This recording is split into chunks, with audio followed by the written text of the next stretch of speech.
When it comes to weapons in D&D, not all of them were created equal, and many are considered to be mechanically subpar. On top of this, the rulebooks don't provide us much detail on these weapons, leaving us to fill in the gaps of how our weapons look and feel. Due to this lack of information, I'd like to go through and examine all the weapons of D&D to answer, what is this weapon, both in history and in D&D? How is it different from the other weapons available? And does it need to be made better, and how can we do so? For today's video, let's look at the cleric's favorite bludgeoning weapon, the mace. The mace is a type of club that uses a heavy head on the end of a handle to deal bludgeoning strikes. Derived from the French word mace, meaning large hammer, infantry maces consisted of heavy wooden shafts measuring 60 to 90 centimeters long. As smithing developed, the handles and head would be reinforced with metal, utilizing copper, bronze, iron, or steel, and bringing the weight between 1 and 2 kilograms. One notable difference that separates the mace from a better-made club is the addition of flanges or knobs, placed on the head of the mace to increase the armor penetration of the weapon. Archaeological finds date the mace as far back as the Upper Paleolithic era, with findings that hint at both military and ceremonial use. These prehistoric maces had a tendency to shatter, however, due to the simple stone and wood used to create them. While the ancient Egyptians attempted to correct this fault through different designs, it wasn't until copper became readily available that metal maces became more commonplace weaponry. Once these new maces were ready, they were immediately put to use, with records showing the Sardinian warriors who fought for Ramses II against the Hittites were armed with copper-head maces. Moving forward to ancient history, the mace was commonly fielded by the Persian cataphracts, heavily armored knights that fought across Eurasia and northern Africa. As far east as India, the mace made its way into the armories and lore of ancient cultures, with the Indian epics Ramayana and Mahabharata describing the extensive use of the gada in ancient Indian warfare. The one place in ancient history that was largely devoid of the mace was actually Europe. The ancient Romans did not equip their main troops with maces, relying on the gladius and pilum for their main fighting equipment. There were records of Syrian auxiliaries, non-citizen volunteer forces, who were armed with clubs and maces in the late 200s, but the mace's use here seems to be the exception and not the rule for the Romans. Within ancient Europe, maces just weren't really necessary, and thus they weren't adopted on a large scale. That changed in the Middle Ages. The increased adoption of metal armor, such as chainmail, proved very effective at stopping slashing attacks from edged weapons like the gladius, spurring the adoption of a weapon to defeat this armor. As had already been established in Eurasia, the mace was very effective at causing damage to heavily armored foes, able to crush through mail and plate armors to deal massive internal damage. The addition of knobs and later flanges to these maces made it even easier to not only crush through metal armor, but fully penetrate it. While there was some early adoption by the Byzantine Empire circa 900 AD, the flanged mace did not see widespread European adoption until the 12th century. This widespread adoption was largely due to the mace's simple design, low cost, and ease of use, spreading it across Europe, Asia, and even pre-Columbian America. In the Bayeux Tapestry, supposedly originating in the early 11th century, the Bishop Odo of Bayeux was depicted as using a mace at the Battle of Hastings, where William the Conqueror began his Norman conquest of England. This depiction is what possibly led to the mace's affinity with members of the clergy, both in history and in pop culture. Further east, the Persian shishpar found similar popularity in South Asia, used by the Delhi Sultanate until the 18th century. Even across the Atlantic in Mesoamerica, the guajololi was used by the Aztecs, Huastecs, and Tarascans as an effective shock weapon.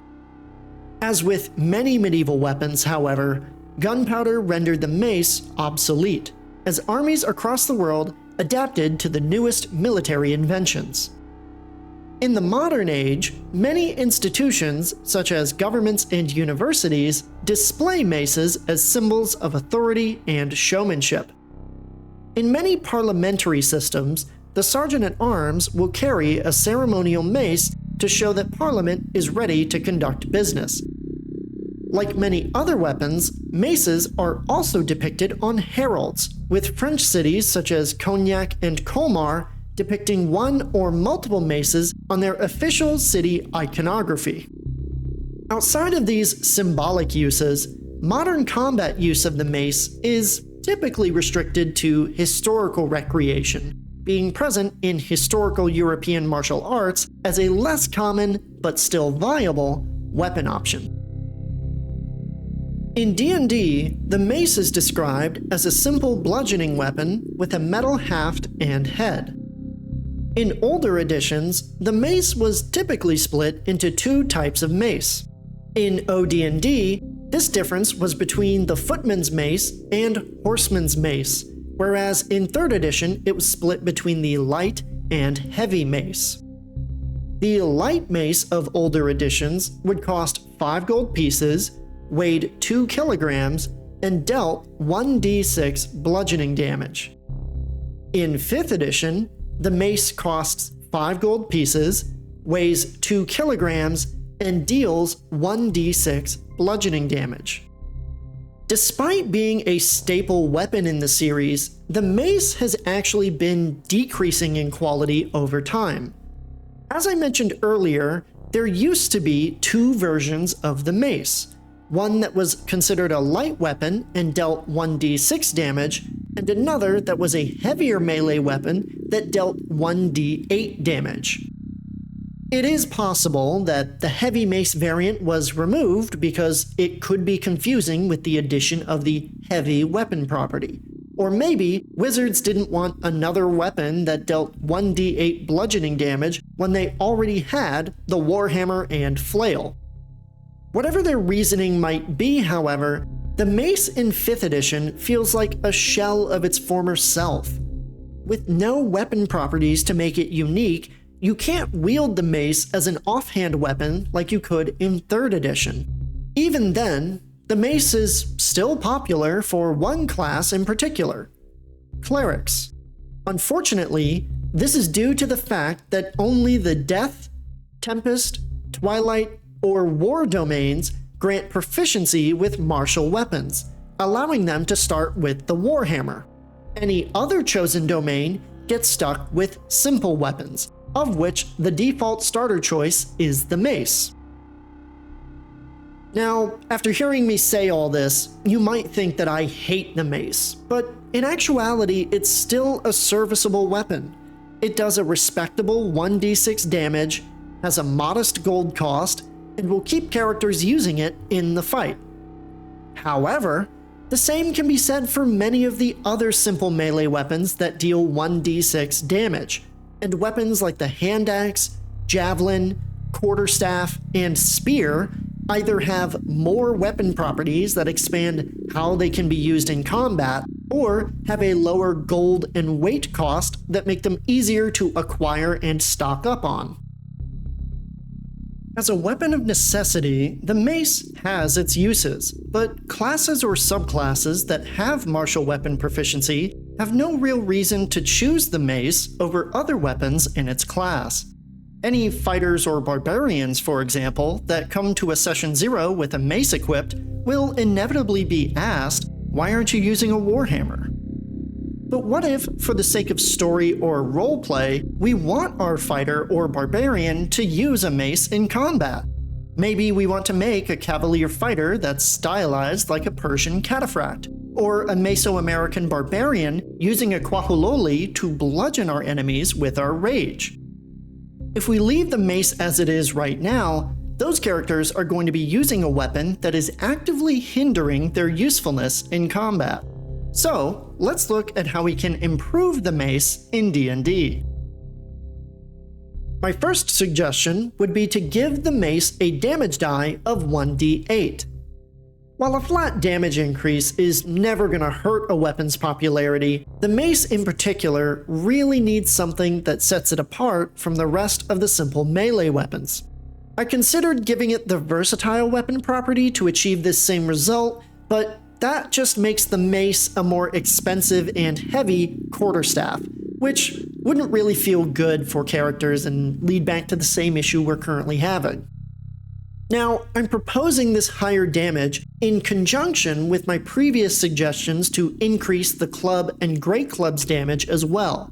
So this suggestion shouldn't take away from the usefulness of those weapons either.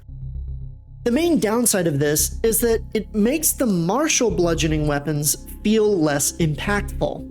While the Warhammer still has the versatile trait to keep it unique, making the mace deal 1d8 damage invalidates the flail as a weapon. Since I do plan on making a video on the flail eventually, and I'm going to be adding suggestions to fix that weapon, I don't think this downside is going to be too big of a deal, but I did want to mention it here because it is something to think about. My second idea to make the mace better in D&D is to add Pathfinder 2nd Edition's expanded critical effects that they have for blunt weapons. In Pathfinder, when a critical strike is rolled with a weapon, that weapon's group adds an additional effect onto the attack. For clubs, which is also a subcategory that includes maces and most other bludgeoning weapons, this effect allows the attacker to knock their opponent up to 10 feet away with forced movement. This gives the mace an extra utility roll to move opponents around the battlefield, but it only occurs on nat 20s, which means enemies using maces won't be able to push the party around the battlefield all the time. Currently in 5th edition, this is somewhat provided through the Crusher feat, so while this would replace one of the benefits of that feat, I feel that having this push effect as part of the weapon or category innately allows more players to use these fun abilities. This was also a suggestion I put forward for the club, but due to the damage difference between the mace and the club, I feel that having this same effect on both weapons should work fine. I think of it as the mace kind of being an upgrade to the club, so maybe a character who starts with a club and likes that playstyle might want to upgrade to a mace before unlocking martial proficiencies or magic weapons. Finally, my third idea to make the mace better in D&D is to give the mace better critical strikes against armored opponents. I actually found this suggestion from the expanded Weapons and Armor Homebrew by haimurashoichi, which I hope I pronounced that correctly. But I like to use this expanded Weapons and Armor Homebrew in my one-shots sometimes. This homebrew adds a weapon property called Bludgeon, which states that if you score a critical hit with a bludgeon weapon against a creature wearing armor, you can roll one additional damage die when determining the extra damage it takes. While the mace in that homebrew doesn't actually have the bludgeon property, I thought it worked really well for the mace, as a lot of its historical use was as an effective weapon against armored opponents. That being said, I believe that this should only take effect against enemies wearing medium or heavy armor. The usefulness of this effect relies on game masters using armored monsters against the party. Assuming they do, this can make mace users feel like they're using the best weapon for that specific purpose, or maybe even encourage players to purchase a mace to swap to if they're going to face a lot of armored enemies in upcoming encounters. Overall, these are just a few of my own suggestions on how to make the mace better in D&D 5th edition. I believe that if any or all of these changes were implemented, the mace would become a much more popular weapon option for non-clerics, both as a high damage weapon to work towards, and a weapon tailored to fight armored opponents. And this focus is what's really important here, because the weapons our characters use should provide players with the chance to make meaningful choices in the game and increase the fun everyone has at the table. However, that's going to bring us to the end of today's video on the mace. When it really comes down to it, it's not great by any means, but it's still one of the better simple weapons that we have available. If we just give the mace a few extra tweaks to make it stand out, we can make its current users feel more rewarded and give new users a reason to try it out. Regardless, what I want to know is, what do you think of the mace? Do you think it's fine as a serviceable simple weapon? Do you think one of the suggestions I put forward can make it usable? Or did you have a different suggestion for how to make the mace more viable in D&D? You can let me know down in the comments section, or you can discuss it on the Alt-Roll Discord using the link in the description. While on the server, you can pop into our courses that teach the basics of D&D. And if you like what we do, supporting us on our Ko-fi goes a long way in helping us keep Alt-Roll going. However, that's all I had for you. Thank you all for watching, make sure to have a great rest of your day, and I'll see all of you next time.